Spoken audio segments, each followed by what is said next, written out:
Hi, this is Dr. Lisa Bobby, broadcasting once again from my therapy office with a public service message for you. We've had a rash of new couples coming in lately who have fallen victim to the worst relationship mistake you can possibly make.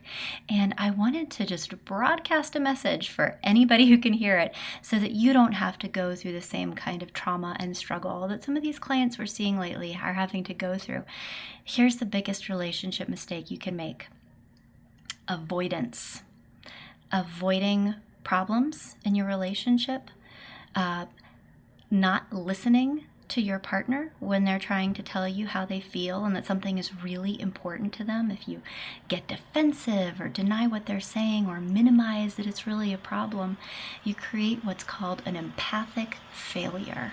So your partner walks away from that experience feeling like you don't understand them at all and that there's no hope for your relationship. And relationships can recover from a few of those, but if it happens time and time again, after a while, our relationships, they're like taffy. They'll pull and pull and pull, but eventually that attachment will break, and it's very hard to repair when couples get to that point.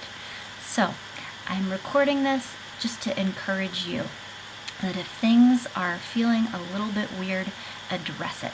Sit down, have a direct conversation with your loved one. If they're telling you that something's important to them, take it in non-defensively and don't wait to make positive changes.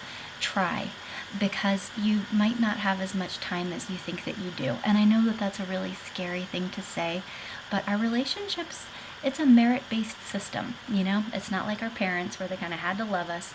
After a while, we all run out of chances. And so it's really important. Again, I don't mean it to be scary, but it's important to listen to what your partner is saying and be willing to work on your relationship while you still have time. Because the other thing to know is that relationships can be repaired. And when relationships have the best chance of being healed is when people still feel pretty good about each other and they still feel happy about each other. There's still positive things in the relationship. They still trust each other. And that's when it's time to work on stuff and make positive changes, because there's a willingness for people to work with each other. But I think that sometimes people get tricked into believing that, well, we trust each other and we have good times and most of the time we feel okay, so we're okay. So we don't have to work on this other stuff. It'll just take care of itself. And what ends up happening is that the problems fester and they become bigger deals and trust is eroded and fights get more toxic and it erodes like the substrate of a relationship. And I've seen some research that says that couples will wait an average of 6 years to get started in some marriage counseling. And I'm not saying that marriage counseling is the only way to heal your relationship, but don't wait 6 years to start having those important conversations. And don't get lulled into the sense of security that if things are okay most of the time, we don't have anything to talk about, because you do. So tend your relationship like you tend a garden. If you see weeds, pull them out. Have lots of open conversations, and above all else, listen to what your partner is telling you, particularly when it's about how they feel.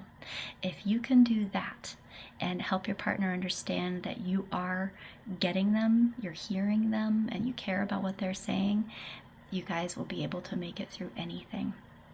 So, tip of the day, go forth and listen.